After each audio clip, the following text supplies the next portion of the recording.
Bapak Ibu, adik-adik, teman-teman yang terkasih,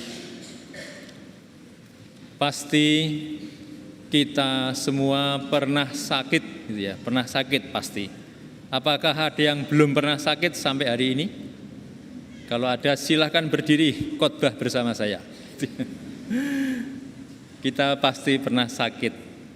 Dan ketika saya sakit, saya pernah sakit demam berdarah parah sekali, hampir mati. Berat sekali, ya. Dan hanya ingin sembuh. Dan memang saya diberi kesembuhan. Dan karena itu bahagia sekali ketika sembuh. Teman-teman, kurang lebih itu yang dirasakan oleh Bartimius, ya, orang yang buta. Saya bertanya sebentar. Seandainya Anda buta, gitu ya, Anda buta, ditawari untuk milih dikasih uang 100 juta atau milih bisa melihat, pilih mana? Ternyata begitu ya, nggak ada yang pilih 100 juta, nggak ada. Tapi pengen apa? Pengen bisa melihat. Bapak Ibu, saya merasakan kerinduan Bartimius yang sangat besar untuk sembuh. Kita ini tadi mendengarkan Injil Markus. Injil Markus itu adalah Injil pemuritan. Nah, lewat perikop kecil ini tadi kita bisa belajar sebagai murid Yesus. Jadi begini, Yesus datang ke Yeriko.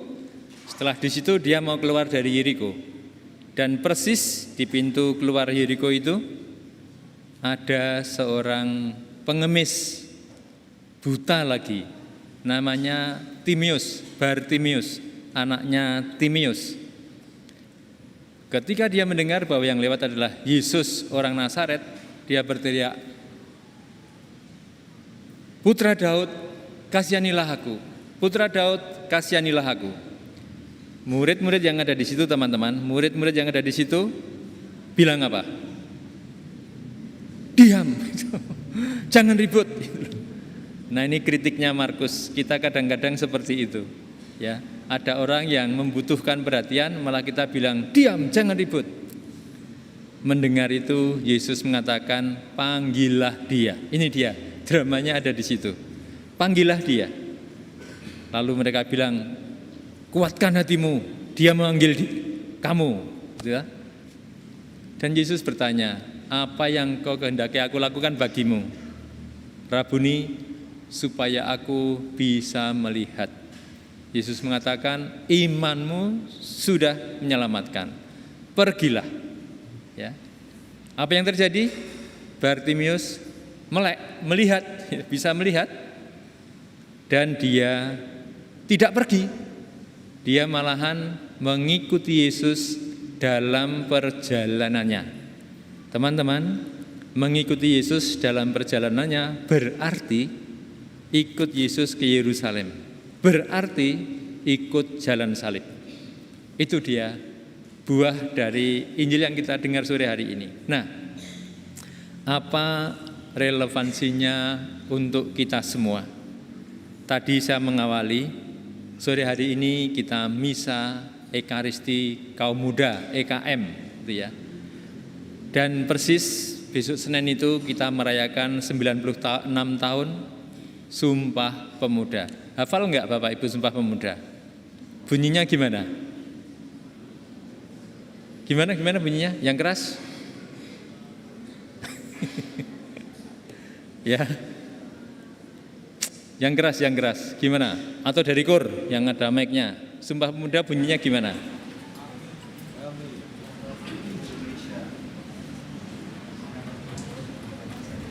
Pernah dengar lagu Satu Nusa Satu Bangsa? Pernah dengar? Gimana lagunya? Satu nusa, satu bangsa, satu bahasa kita, tanah air pasti jaya untuk selama-lamanya.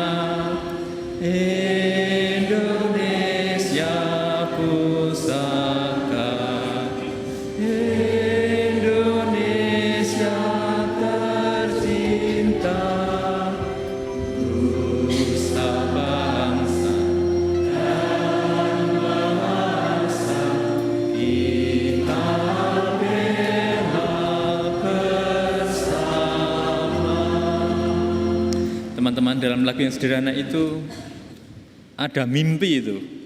Mimpinya tentang apa?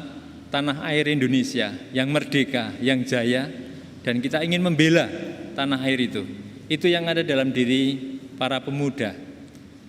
71 pemuda kumpul di gedung Perkumpulan Anak Muda Katedral Jakarta. Gedungnya masih ada. Ya, itu adalah Kongres Pemuda yang kedua. Dan di situ mereka berhasil merumuskan kami ya putra-putri Indonesia bertanah air satu, tanah air Indonesia, berbangsa satu, bangsa Indonesia, berbahasa satu, bahasa Indonesia. Teman-teman, tampaknya itu bagi kita hanya biasa saja. Tidak demikian. Ya, tahun 2005 saya pergi ke Sri Lanka. Di Sri Lanka, negeri Sri Lanka itu indah sekali. Indah sekali. Tanahnya mirip dengan tanah di Jawa ini, banyak pegunungan. Hanya satu yang berat bagi mereka. Mereka mengalami konflik antara dua kelompok Sinhala dan kelompok Tamil Nadu. Bahasa mereka beda, bahasa Sinhala dan bahasa Tamil. Ketika saya menyadari hal itu, di Sri Lanka itu saya bersyukur betapa cerdas dan murah hati anak-anak muda tahun 1928 yang menyatakan bertanah air satu, tanah air Indonesia, berbangsa satu, bangsa Indonesia, dan berbahasa satu, bahasa Indonesia. Bahasa Indonesia itu asalnya dari mana? Melayu. Kelompoknya kecil, ya.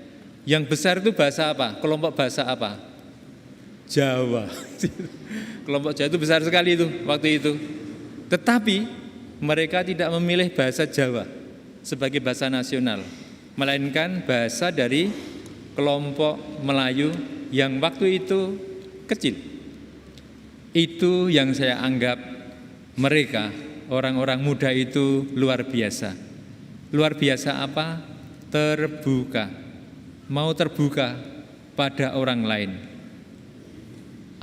Rendah hati, mau merelakan ya, apa yang penting bagi bersama itu yang diambil. Dan yang paling penting juga mereka itu merasa memiliki Indonesia. Teman-teman, seperti Bartimius memiliki mimpi, kita semua pasti punya mimpi, kita semua saat ini ya. Kita bisa merenungkan sendiri-sendiri, enggak akan saya tanya itu ya. Apa mimpiku setahun ke depan? Apa mimpiku 5 tahun ke depan? Apa mimpiku 10 tahun ke depan? 5 tahun ke depan saya mimpi punya cucu, bisa jadi ya.